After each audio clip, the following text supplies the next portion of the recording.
my regrets, I didn't shoot it. I should have shot it. Like, just fucking one to the head right there. Just boom. All right, now we're rolling. Okay.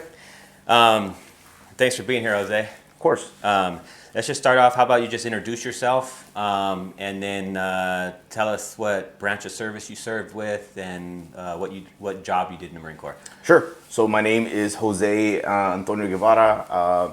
I'm a Marine Corps veteran. I served from 2005, June of 2005 to June of 2010. I joined as a infantryman with a special tour or assignment as a security force Marine. I was there in beautiful Washington State, Bangor to be exact. Just played around in the woods while it was raining all the time, pretty much. That's all we did. And after that, I went to beautiful 29 Palms. Right on. And I served with the Kilo Company, 1st Platoon, 3rd Battalion, 7th Marines. Thank you for your service, brother. Thank you. Thank you for your... Talk to me a little bit about your childhood upbringing. Where were you born, and what was it like for you growing up? Sure. So I was a child of immigrant parents. Both came from Mexico, and they're just hardworking, blue collar individuals. My mom was a housekeeper in different houses in Orange County. My dad went from job to job wherever he could get a job. He was working at a construction shop construction job, restaurants, car washes. So I was born in Santa Ana back in '87, and that was just kind of like my upbringing there. Did my elementary school years there. After the Boeing industry, or not the Boeing industry, the aerospace industry went down. A lot of shops here closed down. El Toro's closed down. So my parents saw a lot of opportunity in Texas. So we moved out to Texas. Did my middle school, high school years out there. Oh wow! And in San Antonio, Texas, and from there, I think the thing that kind of caught my eye and kind of caught everybody's eye, but the catalyst for me to think about the military and join the military was 9/11. I was a ninth grader going into video tech class or some typing class as a ninth grader, and had TV on. I walked up, and the teacher usually was telling everybody to sit down and shut up and get class ready, but he wasn't. He was just sitting there and just kind of sitting back in his chair, and it was kind of eerily quiet. Everybody's watching TV, and I see this. They're replaying the first plane hitting one of the towers, and I looked at my buddy who was already sitting down, and he was like just watching intently, and what movie is this, man? What trailer movie is this? Whatever, and what kind of trailer is this? And he was like, nah, man, it's happening in New York right now. And like, I just turned around, sat down, and I tried to digest what was happening. And like a lot of us, we took it personal. And yeah, and my parents, my family, we love our culture. We love Mexico. We love our town in Mexico, and the whole story of how Mexicans came to be and all that, right? There's Mexico culture in different sections of it are very rich in culture. But from learning who my parents were and their eagerness to and willingness to risk a lot to come over here and find opportunity for themselves and for us, for my sister and myself and my other cousins, showed what America was to them. And they came here to create a home. They created a home with us, and I knew that from early on. They love Mexico and everything, but they chose America to live in, and they chose this to be their country, and they're proudly now naturalized citizens. But I when I saw that, it really it shook me, and I wanted to do something about it. They attacked not just those towers aren't those just people, but America, and from what America stood for, and a lot of people believe and continue to believe in America. So that was one of the things that kind of prompted me to look into the military. So I did the next few days. As a freshman, right? As a freshman, Wow. yeah. So I knew I was going to do it, and I kept up with the news. I don't think I actually started engaging with a recruiter until my junior year. And during my junior year, I was in lunch, and I would see them come in, the Army recruiter and the Navy recruiter, the Air Force. And San Antonio is a big Air Force city. I think at one point it had like 5 Air Force bases. Oh, wow. Yeah, like Kelly, Lackland, Randolph, Brooks, and I can't remember the other one, but they also have Sam Houston right there, which is a big Army base. But anyways, I talked to a good number of them. I talked to the Marines, and I remember he was a gunny, and I think the Army and the Navy, they were offering bonuses. I think that it was the Army that did most, and they were offering entry bonuses. And I asked the Marine recruiter, like, hey, how much are you guys offering? And he said, get the fuck out of my face.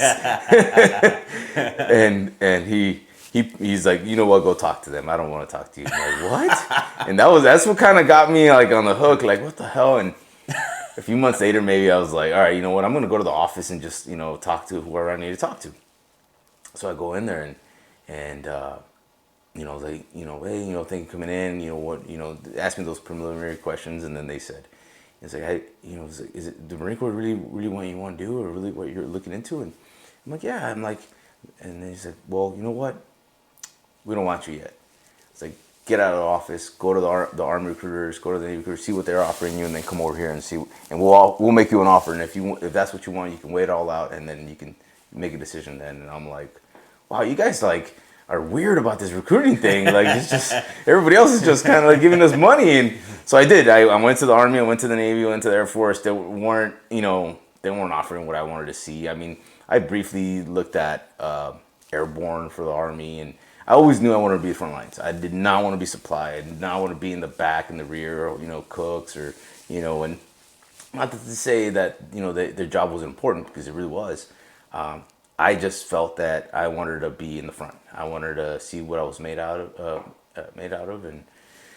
and so yeah, I came back and I said, you know what, I got it. And they reiterated, like, there's no bonuses, there's nothing. We're gonna treat you like crap. You're gonna hate it. You're gonna be away from your mom and your dad and your family. Your girlfriend you have right now in high school is probably gonna cheat on you with your best friend. And they ran down like everywhere, and they still asked me, they still want to do this? And I'm like, yes, please. Like They're already testing your mental toughness at that point. Yeah. I was like, son of a bitch, I'm in. And sure. So yeah, I signed up. I had my parents actually sign, because I was still 17 in the DEP, and it was between my junior and senior year. So I was in the DEP for about a year, and just to let everybody know what that is, a delayed entry program, yes. Right?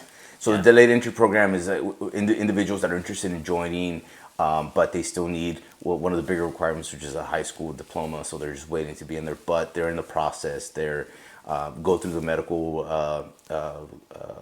rigorous medical evaluations through MEPS, which is the Military Entrance Processing Station, and so I did all that. They had all my stuff ready to go, and I signed. So I was just waiting for a ship out date, and I was straight up infantry. And then I explained to my mom, infantry isn't very translatable to the Spanish language, so I had to explain to my mom what that was. And once she gained a good picture of what that was, and this is 04, leading into 05, she got really scared, and she got really depressed, and good lesson learned: ignorance is bliss.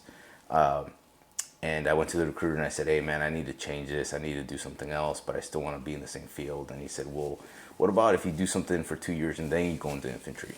And I was like, what is that? I was like, that's security forces. You got the scores, you're your ASVAB, let's do it. I'm like, sweet. And then I found out you can go to all these nice places like row to Spain and like Cuba and all, and we'd get on ships and be around the world. And then the movie Rules of Engagement came out, so we're all like, oh crap, we're gonna be all high speed, low drag, and nope, banger. Protecting subs and just hanging out in the woods. Yeah. But yeah, that's kind of the story. In '05 I went out to San Diego, then went to School of Infantry. Right afterwards, in the fall, I went to Security Forces training school up in Chesapeake, Virginia, and then Bangor, early days of '06. What was boot camp like for you? Boot camp, it was great. I mean, I never had anything like that. I played football in Texas, which is a big thing in Texas.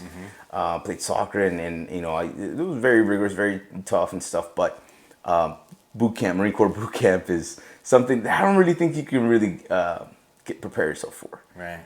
It shocks you, and they make sure that they break you down as much as they can to rebuild you the way they need you to rebuild so you can perform as a Marine. But it was one of the places where I gained a lot of confidence in myself. Looking at the stairway to heaven, looking at that thing, you're like, holy crap, I'm 5'5", bro. Like, how the hell am I gonna get up there? Like, and sure enough, when I got down, I looked back up and I'm like, holy shit, I did that. Like, and then they gave us another obstacle, and that doubt, that level of doubt, like I either was really small, moving forward, or I can get rid of it really quickly. Like, I just did all these things, I can do this, and it only makes that only grows and keeps going as you go throughout your military career, I think. Yeah. SOI, same thing. It was a 5, 10K, 15K, 20K. I'm like, Jesus Christ, 20K, like that's like a day and a half. And walking and like it's like, oh crap, and sure enough, when we did it, we finished it, it was people could barely walk, and it was way more. I think SOI was way more than the Crucible. The Crucible was a big thing in boot camp, but it just grew on it. Like once you're done with the Crucible, you're essentially a Marine, and you're like, wow, I can do everything, I can do anything, like nothing can stop us. Right. So and then after that, I was just kind of learning everything and they needed to do to perform. What was a typical day like for you once you got through your security force school and you got to Bangor, Washington? What was a typical day like for you? It was 5:30 was reveille and PT in the morning, do whatever administrative things we needed to do during the day, any kind of training, and one of the very cool things that we had that we were blessed with at Security Forces in 2006 was that we were getting a lot of returning NCOs and officers that were either had deployed to Afghanistan or were in the push or had some kind of deployment to Iraq. And that meant that we had seasoned NCOs that were training us. And I think we had we had a staff sergeant and a captain that were in the first LAR, and they were in the push. And we had some other individuals, other NCOs that were with 3-4 and 1-7 that were just seasoned, and they knew what was going on. It's different from learning all your formations and your whatever formation you want to do on your squad patrol as you learn it in SOI. But there wasn't a lot of mount training. There wasn't a lot of urbanized training about like how do you walk down a street, and not just that, but IEDs were kind of a big thing at that point. So how do you deal with that? And so we got a lot of good training with that. Call for fire was a big thing that was ingrained to us, and it really paid off when I got to the fleet. When I got to the fleet, I was a lance corporal. Got busted down like a lot of us at Bangor. You ain't a real Marine unless you get busted down. That's what Jesse Puller said, and then he tried to go against Jesse Puller. And another thing that I was very fortunate to have is I did a combat lifesaver course in Bangor, and then I had a lot of exposure with RTT guys, which are the recaptured tactics team. Thank you. Yeah. And pretty much like the Marine Corps SWAT team for us there, and I also became a coach in a PMI. Nice.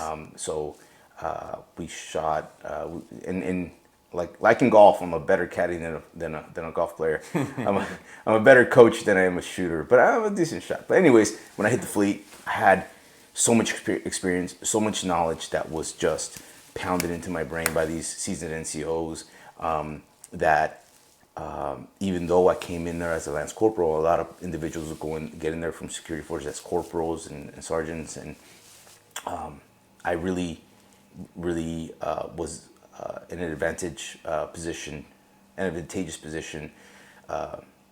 with all the rest of the individuals. And at that point, you know, all the seasoned guys, all the guys that had one pump under their belt and you're about to deploy, they're looking at you like you're a freaking fleet dodger, you're stow boot, you know, whatever else. But whenever somebody had a question or, you know, hey, who can do this? You know, I could just raise my hand and, you know, spill it off. Like, how do you ask for close air support from either fixed, rotary, you know, artillery? We had a guy that taught us how to get fire from naval guns. And it was just like, what the hell? Like, when are we ever gonna use naval guns? I don't think a naval gun can get off a shot into Iraq. Yeah. But no, it was very fortunate that I had some time there, and I met some really good people, good Marines, and yeah, so A lot of good training. That's one of the things, you know, I look back on it about Bangor is they mold a lot of really squared away Marines, man, like squared away. Amen. We had Fort Lewis, you know, this it was the outer south of Bangor, Bremerton area, which was a little bit further. I'm not sure if if you had ever heard of Yakima. Yeah. Yakima, there was a big training center, and you could do anything there. I mean, you could practically drop a JDAM or whatever down there. And we had a lot of good training, shooting from a turret, moving on a moving truck onto, Ivans that are popping up. I mean, where else do you get that kind of training? Right.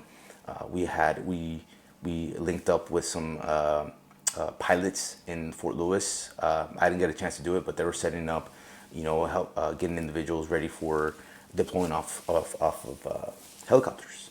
Doing fast ropes off helicopters and spider rigging and doing all that. And a lot of individuals were able to get sent to different schools. For RTT, they got to CQB school or shooter school or breaching school or DM school, right? For the designated marksman, the breaching to breach stuff, and CQB close quarter battles. And then I went to coaches course and PMI course, and then other individuals went to Sears, ISLIC, so all those. They sent me to Bequist. Yeah, that's one of the hardest schools that I ever heard of. I think MSG is one of the hardest ones. The McQuist is up there. I mean, you turn into a fish. You have to like you grow gills at one point. I heard. Dude, my fucking squad hated me when I came back because all of our PT was in the fucking pool, bro, after that. And they were begging to go on runs instead of fucking hit the pool. Yeah. But no, it's I can't. I think while I was there, everybody was anxious to get to the fleet because they wanted to deploy. They wanted to go to the fight. We trained to be in a fight, and then you're sitting there in Washington waiting for nothing. Because nothing ever happens, and that's good. That's a very good thing that nothing happens there.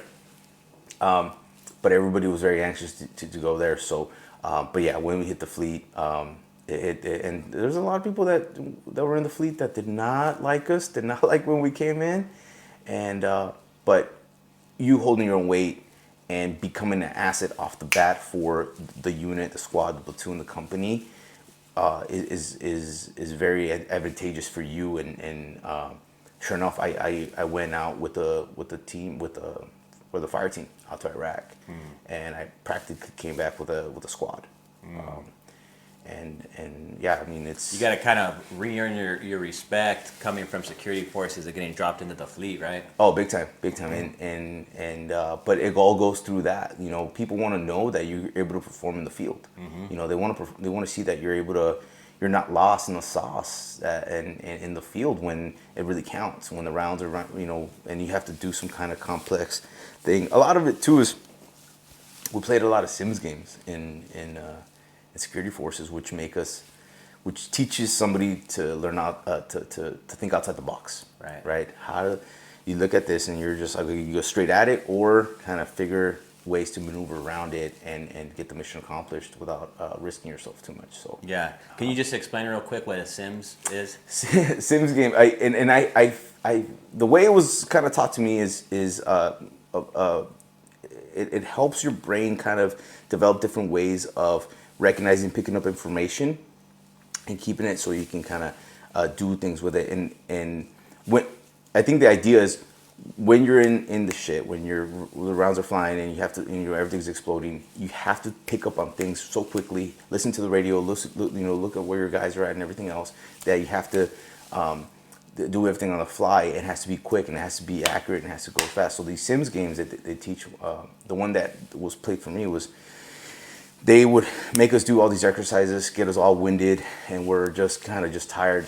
And they'll show us, you know, a few different items on the ground, and you're supposed to kind of, you know, take inventory of what they are, the condition they're in, any kind of characteristics of those items, and then they make you. And then that's only for like 30 seconds or a minute, and then they take you on a crazy 10-mile run, and then you come back, and then they put you in front of, you know, on a table with, you know, with a pen and paper, and you're supposed to jot down everything you saw. And if it was a quarter, what condition was it? What was the year of it? You know, was it rough? Was it, you know, whatever? Was it heads or tails? Yeah.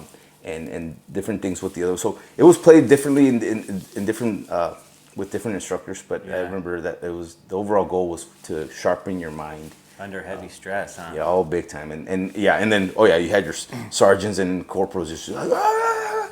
Yeah. And, Wow. What unit did you get dropped to? In the fleet? Yeah. And I went to 3-7. 3-7? No shit. He says 29 palms, right? 29 palms. We called it 29 stumps. Everybody, right? How was that, man? The armpit of the Marine Corps right there. 29 palms. So yeah, 3-7. I loved it. There were some really good guys there. A lot of history, a lot of lineage. And a lot of pride within the unit, within the individuals that I got there with. I got there right after their second Ramadi pump. It was very low kinetic pump. And by pump I mean deployment. They were just kind of very static. Had a lot of presence patrols, a lot of security patrols, a few IDFs, but not much. And they were coming off of that, and we didn't know. Iraq was dying down, and Afghanistan was kind of building up. That was around the year that 2-7 and I think 1-7, 3-4 had some difficult deployments out to Afghanistan. So we all thought we were going to go there, and nope, we ended up going to Iraq. But no, 3-7 was really good. They had some really good NCOs, really good leadership.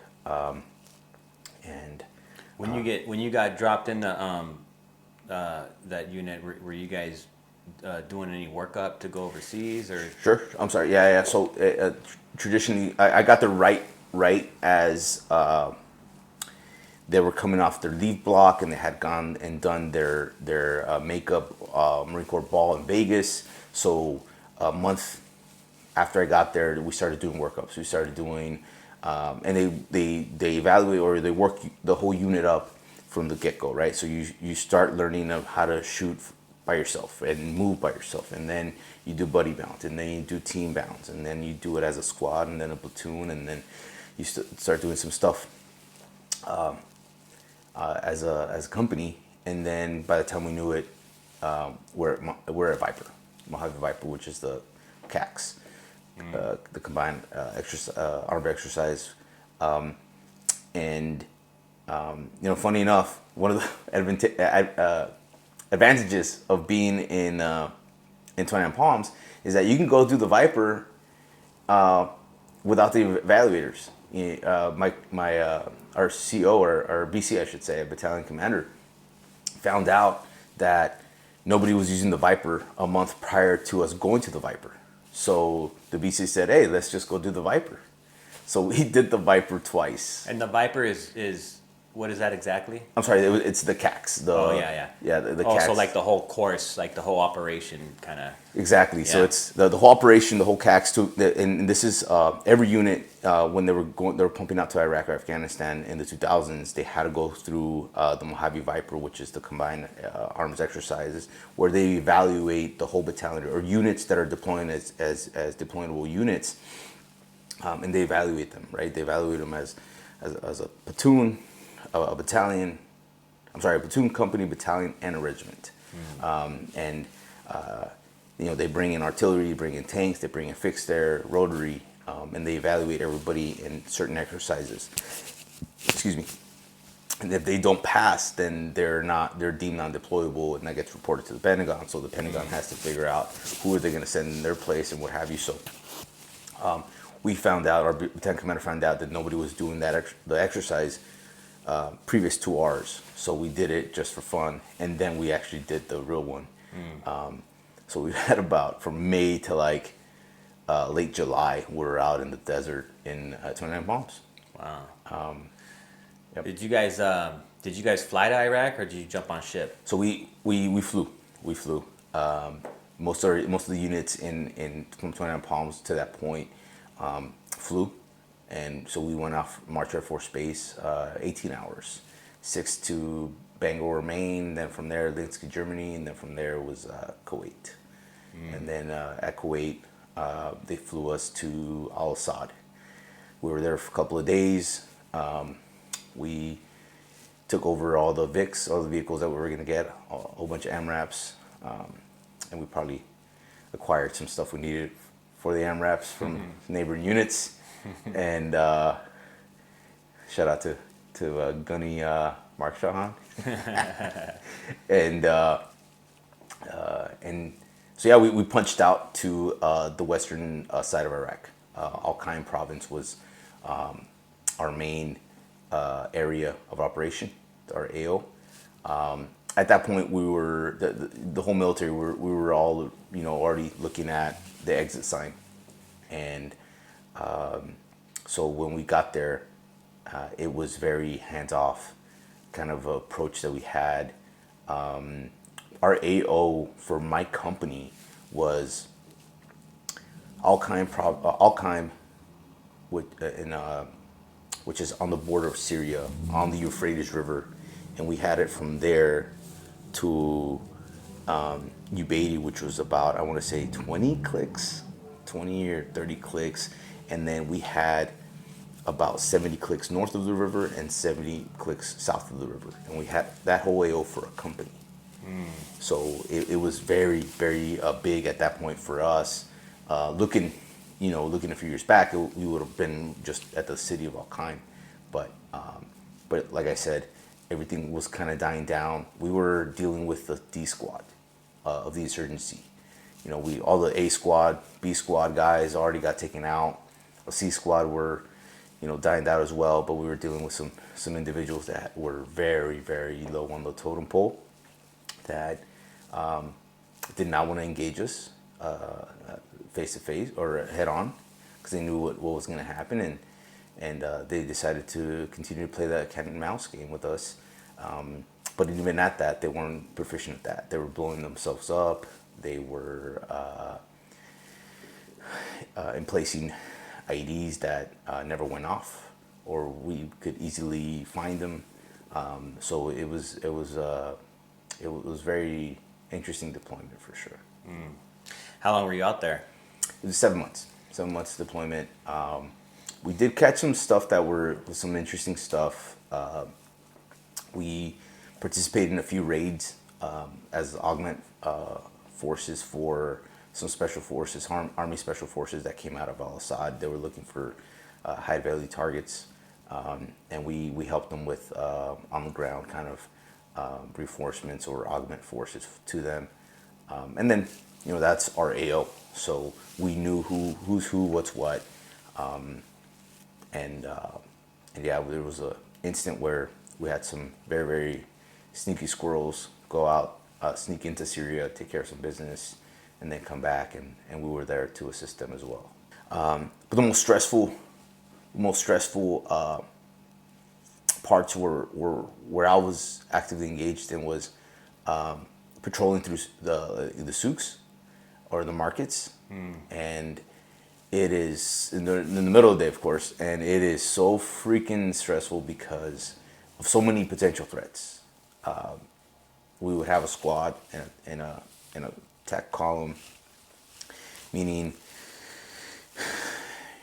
there's these two rows of Marines, and they're staggered, right? So you have one in the front, and then the guy behind him is 15 meters behind him, and the other one's 15 meters behind him, and it goes all the way back to the person in the rear. And your job as you're moving forward is to, not step on an IED, where there's trash everywhere, by the way, and making sure that your guy behind you and the guy in front of you are still there, making sure that there's nobody in the alleyways that will snatch you, right? Making sure that in the alleyways where your buddies are going through, there's nobody there trying to snatch them up. We're looking for also for the trigger man and whatever window, door, roof, or whatever. Looking for I said trigger man, right? Trigger man. Mm-hmm. Then the cameraman, who's also wanting to record so they can use it as propaganda. So you're looking for that douchebag as well, and then snipers, right? And all those thoughts are going through your mind every second, and you're like this, and you're taking 1, 2, 3 steps, 1, 2, 3 steps, and you're just thinking constantly, doing all that, turning around, and who's that guy right there coming at me? What's that guy doing walking towards my buddy? Does he have anything? Where's his hands? Oh crap! Where's that guy back? And then so probably one of the most stressful environments. And still having to make sure you still see your partner in front of you and Yep. behind you. Yep. Dude, I remember those markets, and they got so packed that Yep. that 15-meter distance turned into fucking 2 meters sometimes, where like Yep. you couldn't even see your partner in front of you, Yep. and then you feel like you're getting fucking lost, Yeah, and yeah, and you're like, when is it gonna? I after that, I never mind going on a crazy patrol in the desert. Like, it's just okay. I can see everything. Nobody's like close by. I don't mind doing this. But those were so stressful. So many things that you're looking for, and then when we had different ops where there was other units, it's like, okay, like if I engage this way, what's my geometries of fire? Can I shoot that way? Because I know there's units. We got blue. We got troops over here, or whatever, friendlies over there. So knowing all those things, knowing you had air, knowing you had backup stuff, it's and reporting to the COC, reporting to the convoy commander, and all that, quite stressful. And damn, I hadn't thought about that in a while. Yeah. And one thing that I just thought about, I haven't thought about in a while. I used to think about it quite a bit, and kind of one of the things that makes me appreciate America, or home, and apple pie, and freaking pizza, and the freaking cheeseburger. I was on a patrol like that, and I was walking backwards, I remember, and I knew that I was coming up on a butcher shop, and I bumped into something, and I turned around, and as I turned around, I coming over to this thing, and it's this goat, and it's this goat that's all skinned, hanging by the hind legs, and I look closer, and I'm like, that's not a fucking goat, that's a fucking dog. Oh. And I'm just, and from there, like right there, like it didn't compute, and everything that I was thinking about just stopped, and it was just like, that's a fucking dog. And as I'm looking at it, and I'm looking at his face, fucking dog looks up at me, and I realized that motherfucker was still alive. Oh. And it was just hanging there, skinned. Right, you could just see everything there, and he was still alive, and it was just like, what the fuck, and my regrets, I didn't shoot it. I should have shot it. Like, just fucking one to the head right there. Just boom. I know what I would have gotten in trouble. I would have probably gotten yelled at by somebody. But I didn't cross my mind. My thing was that the squad was still moving, and I was still trying to digest what I was just looking at. And man, it made me think about my dogs. Like it was like, holy Like, crap. yeah, they just fucking skinned a dog alive. What Yeah, the fuck? and it was just like, and I didn't realize until I saw his teeth. Like that's what I saw. Like I'm like, those are fucking canines. You don't see that on goats, and a goat has this particular, almost like a sheep. It has like it has chompers, and it has molars in the back. But yeah, that one like just really kind of like, what the fuck, Man. yeah. How long after you got done with that deployment? I imagine a little bit after you got back, you transitioned out. Is that right? So I came back as took over the squad. Got meritoriously promoted. One of my accomplishments. And I had to make a decision. I didn't have enough time to do the next deployment, and they didn't let me extend. So the question was, do I want to do another enlistment, another 4 years, or get out? And I got out.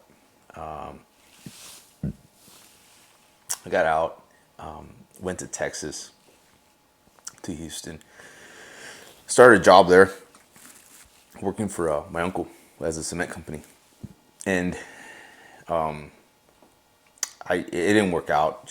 It was just something different that I didn't want. And one of the fortunate things that I did before I got out is I took advantage of this program where I got my CDO, my commercial driver's license, and I went back to San Antonio from Houston after being there for a month, and went to my mom's, was staying there, and started applying to different jobs, and I fell back on my CDO, and I got a beer distribution gig, and it was really fun. Actually, kept me active, driving around stuff, and everybody loved me. Who doesn't love the guy who's bringing beer to the store where you go buy your beer? So I was a beer man, and I had a big Dos Equis beer truck and stuff. So,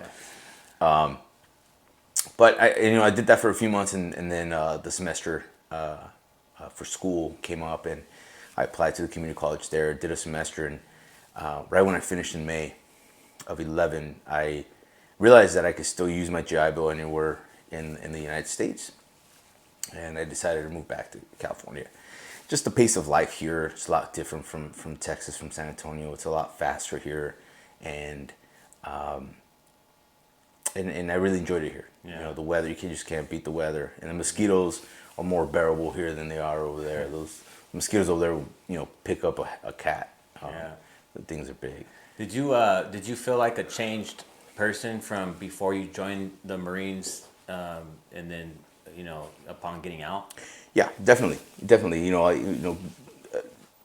I was, I'm a man, and the Marine Corps made me a man, and the man I was, and it changed me for the better, for a lot, for sure. I knew that I was, capable of doing a lot of stuff and doing everything. I just didn't know how to piece it together and kind of position myself to where I was going to be successful. And I think that's where it kind of starts for a lot of guys. We get out. I mean, we're the tip of the spear. We're heightened at all levels, right? We're individuals that are performing at different aspects of their lives at a heightened level, right? Our physical performance is higher than anybody in any other military in the U.S., right? And our laws are at a higher standard. You can go to jail for being late to work, right? For adultery. That doesn't happen in the outside world. Our code, our ethos that you have with each other, that brotherhood, it means something. It means more than what we see in the gangs that we have in the streets here in LA or whatever else. That is actually something that I mean, people go and have their Elks Lodge and their Mason, whatever, the little clubs that they have, and there's camaraderie, sure, and even at, you know, the school I went to, they have a little code there where you help each other out. But in the Marine Corps, like, you call, I come, you know, and you're not heavy, you're my brother. And so I think that's where a lot of people kind of have a trouble with, because we identify with that so much that you get out and nobody tells us, you know, the society expects us to, hey, just be a regular civilian. And you're looking at that notion like, I'm not a nasty civilian. I was tip of the spear. You know, I could give me a squad, I'll take over this city. You know, give me a platoon, I'll take over the world type of, you know, mentality. But no, it's like, no, go get a 9 to 5, be productive in society. Don't, you know, whatever.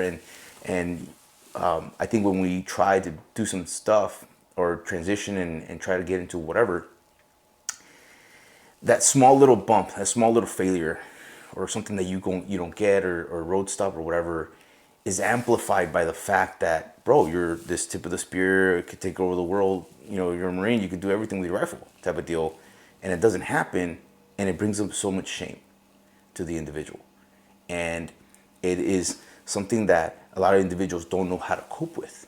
A lot of it don't know how to work with it, and some of us veer off the track, off the straight and narrow, and cope with it with stuff that they shouldn't be coping with, either drugs or alcohol abuse or gambling or mistreating, you know, your family members or family or whatever, and it just kind of spirals out of control at that point, where you attempt to do other stuff and you keep hitting these roadblocks, and you see them as failures, but it's just you not understanding how you need to get it worked out. And I think a lot of us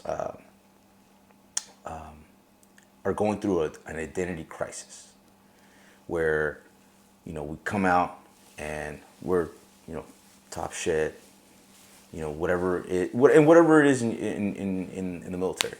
If you're a cook, if you're logistics, if you're supply, if you're a grunt, if you're a pilot or whatever, you know, that was your lifestyle. That was your life, to be able to perform that job the best you can, because it depended on you. Like a lot of money and lives depended on you to perform that. And that's who you were. You know, that you didn't need anything else. You knew everything from boot camp, SOI, or your MOS school. You know, you knew everything you needed to know to perform. And maybe you went to some leadership courses and stuff to make you better leader and, you know, be able to manage and supervise individuals, but nothing was out of the realm. When you come out here, it's like you're not that person anymore. And we're like, well, what the hell are we? Are we a veteran? Are we, you know, what does that word even mean? And, you know, I can still turn it on. You know, I can still freaking rack tack and let's go. And I think that's what a lot of us are having difficulty in our transitioning, is that we don't know who we are anymore. And not just the purpose, you know, because I think that's what is next, is who are you now? Why, you know, what is your, who are you supposed to be? And I don't think anybody has ever labeled that. And what I'm talking is not something that I came up with. I do have to give a little shout out to Dylan Bender, who is a readjustment counselor for a vet center down in the Orange County Vet Center in South County, which is a VA facility. He's a fellow Marine. He was a recon Marine, if I remember correctly, and he does these courses, and he explains all that stuff. And when he explained it to me, I'm like, yeah, dude, hell yeah! Like, I'm a veteran, but, you know, veterans are, you know, veterans. But I came from a high deal or high level of living. Society's asking me to live down here, and I like anybody else, we had trouble adjusting to that. Aside from connecting with the resources and different veterans that were going through that, I learned to pick up on different tools that I can use to help myself understand what I was going through, and help other people, other veterans, understand what they were going through, because I was coming across a lot of veterans that were struggling. Some of them needed a talking to. Some of them needed a good ass chewing. Some of them needed to just go get a beer or go fishing, you know, and Right. get away from everything for a minute. And I think that's very important. Holistic kind of therapy, going out camping for a weekend or going fishing on a boat or in a river in the middle of like Central California. I think that's very much needed because one of the theories that I had is that we never got the time to decompress as far as what we did overseas and what we saw. In World War II, we got on boats. You know, when we finished the war in the Pacific, it took them, you know, months to get back to the United States. And you were still within your cohort, within your platoon, within everything. Same thing in England, you know. Korea was the same thing. Vietnam, it still took a few weeks to get back. For us, it was 18 hours. You know, and the next day you're in America eating a cheeseburger at Burger King. You know, like in a Whopper, and I think a lot of us, if you can remember to those days right after you got back, when you had that eerie feeling of like, where the fuck is my rifle? And so it's very interesting, kind of looking back and thinking about those things. Yeah. Well, we're gonna get ready to wrap up, man. Sure. That time goes by fast. Sure. But you know, before I do, I'd like to give everybody opportunity to say any last words, man, before we cut the tape. Sure. You know, if I don't think our job as veterans or our responsibilities ever end to fellow veterans, and I'm not saying, you know, start a nonprofit or donate all the money you have to a nonprofit or help every veteran you see. But if you see somebody hurting, if you see somebody that going through, you know, sometimes a simple hello, how you doing, brother? How you doing, girl or sister or whatever? How you doing? You know, what's on your mind right now? What's going on? And you may not need to be able to fix their problems right then and there, but there's so many resources out there that you can connect them with, that is very, very easy to help people. And sometimes you don't even know you're saving people's lives. You're saving somebody's life. I have a memorial band with a buddy that died in country, but I have two individuals on here that we lost afterwards. And it's a very bittersweet to see a lot of guys go to a funeral, but those individuals are never replaceable. And it breaks my heart to hear of other individuals losing other individuals, and that needs to stop. Right. So do your buddy checks, and if you come across, you know, any vet that seems like they need something, just engage. Just say hi. How you doing? Where are you from? You know, where'd you serve? And open a conversation up, and you never know. They might need, you know, a ride, $20 or whatever else. They might need to get connected to the VA, and that's you know, open your phone and Google it, and that's it. So that's it. That's all I got. Hey, well, thanks for being here, Jose. Thanks for your service, and fucking Semper Fi, brother. Rah. Push it to the limit, I can't go no more.